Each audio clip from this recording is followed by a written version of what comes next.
Frank Warren says that he would pick Tyson Fury to beat a prime Lennox Lewis. He said, quote, "Lennox Lewis at his best and the Fury that fought Wilder, if I had to bet, I would back Tyson. Klitschko was the best of his generation, and look what he did to him. He's beaten Deontay Wilder, the biggest puncher in the past 30-odd years, and not just beaten him, taken him to school, stopped him, beat him in every department. Tyson in any generation is a standout fighter. Put him up there with any of the big names. He's there with them." End quote. So what is Frank Warren doing here? Does he just genuinely believe that Tyson Fury could beat Lennox Lewis and he wants to tell the world about it? Possibly, but I think that he's just a promoter doing what promoters do, which is hype up their fighters. I mean, Barry Hearn has hyped up Anthony Joshua in some interviews over the past 5 years or so to an absolutely absurd degree. Now, Frank Warren is not quite that extreme and ridiculous as Barry Hearn, but he's not too far off sometimes with the stuff that he comes out with. Now, look, styles make fights, and I agree that Tyson Fury would be competitive in any era of the heavyweight division. But to say that he would beat a prime Lennox Lewis, it's possible, but what are you really basing it on? Because Lennox Lewis is a tried and tested, proven Hall of Fame heavyweight. He had 17 world title fights and he beat some very good men. Tyson Fury, by contrast, has only had 3 world title fights in his whole career. So, for me personally, I would be very hesitant to tell you that Tyson Fury beats Lennox Lewis based upon what I've seen so far. Does he have potential? Does he have certain things there that could give Lewis issues? Yes. But Lewis has got a whole heap of things which could give Tyson Fury issues. You see, one of the things that Frank Warren talked about there was the fact that Fury schooled Klitschko. Well, Klitschko is no Lennox Lewis, and I'm talking about Vladimir Klitschko here.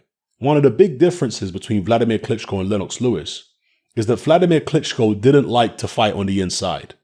Lewis not only could fight on the inside, but he was actually very good on the inside.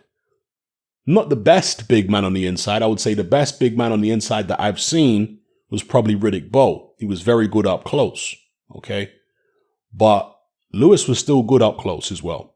We saw that in the Ray Mercer fight. That's the first time that the first time I saw Lewis fight on the inside consistently all the way through a fight was when he fought a guy called Levi Billups. He had fought, in the pocket a few times in earlier fights when he was on the way up. But the Billups fight, that was pretty much toe-to-toe all the way through. And then later on in his career, he fought Ray Mercer toe-to-toe. And there were, many other fights where he had to scrap it out up close. So Lewis had good inside fighting skills. Vladimir Klitschko does not. Vladimir Klitschko, as good as his jab is, as good as his right hand is, as good as his lead left hook is, or was, he was nowhere near the inside fighter that Lennox Lewis was. Lennox Lewis was in dogfights many times in his career, and he came through those dogfights. The times when Lewis lost, he was just hit with one punch and taken out. It's not like he was in a dogfight and somebody wore him down and took, no. He was just hit with one punch out of the blue, both against Oliver McCall first time around and Hasim Ratman. And when I say out of the blue, I don't mean that those fights weren't competitive, because they were. Okay, the McCall fight was only 2 rounds. The Ratman fight was 5 rounds. And, McCall was landed some decent shots even the first round of that fight. What I mean is Lewis wasn't worn down, by loads of other punches and then had his spirit broken and he wasn't tough enough to battle through. No, that never happened to Lennox Lewis. It did happen to Vladimir Klitschko, though, several times in his career. But whenever Lewis was in a fight where he had a gut check, he came through. So the Klitschko comparison, that doesn't work for me in terms of how Tyson Fury would have done against Lennox Lewis. Lennox Lewis would have been very aggressive with Tyson Fury, because that's the way Lennox Lewis always was with tall heavyweights. When he fought James Oyebola in the amateurs, a guy who was 6'8" or 6'9", RIP to James Oyebola, by the way. He just went straight for the jugular against Oyebola. That fight was on YouTube. I'm not sure if it's still up. You can watch Lewis's amateur fight against Oyebola on YouTube. He went straight for the jugular. I remember reading Lennox Lewis's autobiography back in the days, in the early 90s. And he said that, again, from the amateurs, it was always his mindset when he fought a tall heavyweight to just go straight in. He said, and do his Rambo impression, just go straight for the jugular.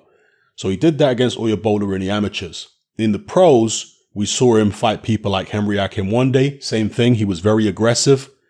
Michael Grant, another big tall heavyweight, same thing. He was very aggressive. Vitaly Klitschko, we saw him do that. He went on the inside and he was very, very aggressive with Klitschko. It was Lewis who was pushing the action in that fight for the most part. So whenever he's up against the big guy, Lewis is very aggressive.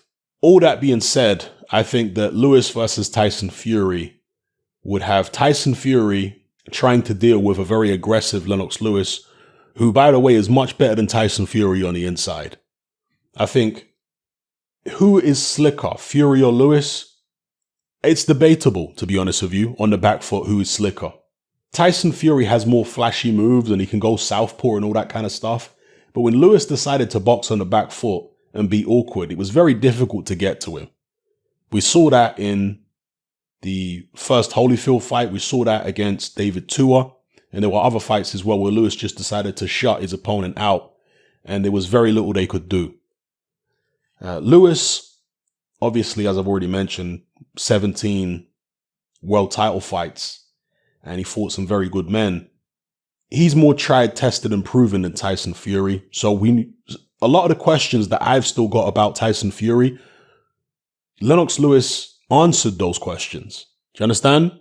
In terms of taking on fighters with different styles and showing versatility and the ability to have longevity, so on and so forth. Beating Klitschko, although it is a great achievement, that's just one fighter, one particular style. Deontay Wilder, same thing. So, look, it's possible that Tyson Fury could have beaten Lennox Lewis, but I just think it's premature to come out and say that with any degree of certainty when Fury's still got so much more to do before we can put him up there with the likes of, the great heavyweights of all time. 3 world title fights, I'm sorry people, does not qualify you as being up there with Lennox Lewis. Yeah. Now look, just because he hasn't had as many world title fights as Lewis doesn't necessarily mean he couldn't have beaten him, because of course, Oliver McCall's first world title fight was against Lennox Lewis and he beat Lewis.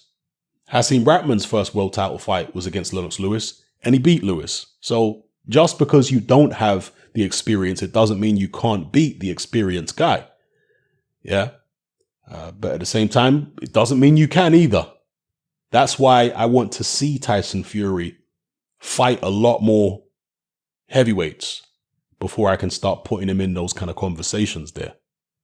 That's what it's all about. And hopefully he'll go ahead and involve himself in many, many world title fights, defend his world title. Somebody mentioned this actually. Was it Boxing Beats and Rhymes, or I can't remember who? Well, no, sorry. It was Dylan White.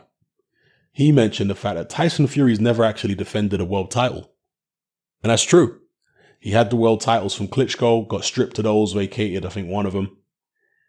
And then he won the WBC title in his rematch with Wilder, hasn't defended it yet. So he's never even made a world title defense. So anyway, let me know what you guys think in the comment section below about Frank Warren saying that Tyson Fury beats a prime Lennox Lewis. Do you agree with him? Do you think that he's just hyping his fighter and doing what they do? Do you think that if Tyson Fury was with Eddie Hearn, that Frank Warren would still have this opinion? Or would his opinion be the exact opposite? And would he be ridiculing Eddie Hearn for coming out with something like this? Let me know what you guys think in the comment section below. It's happening, I'm out. Join me on Patreon. I upload a minimum of 2 podcasts every single week, covering a wide variety of controversial topics, as well as live stream Q&A sessions. Take a look on screen right now at some of the podcasts I've produced so far. For just $3 a month, the equivalent of about £2 a month, you get access to all my new podcasts and my entire back catalogue of past podcasts, including my popular Confessions of a Nightclub Bouncer series. You can listen on your computer or on your smartphone or tablet by downloading the Patreon app from the Google Play Store or the App Store for free. The Patreon app also allows you to download each podcast in MP3. For less than the price of a cup of coffee, you get access to dozens of hours of exclusive content. It's easy to sign up, there's no contract, and you can cancel at any time. So come and join our community of free and critical thinkers by signing up with me here on Patreon today.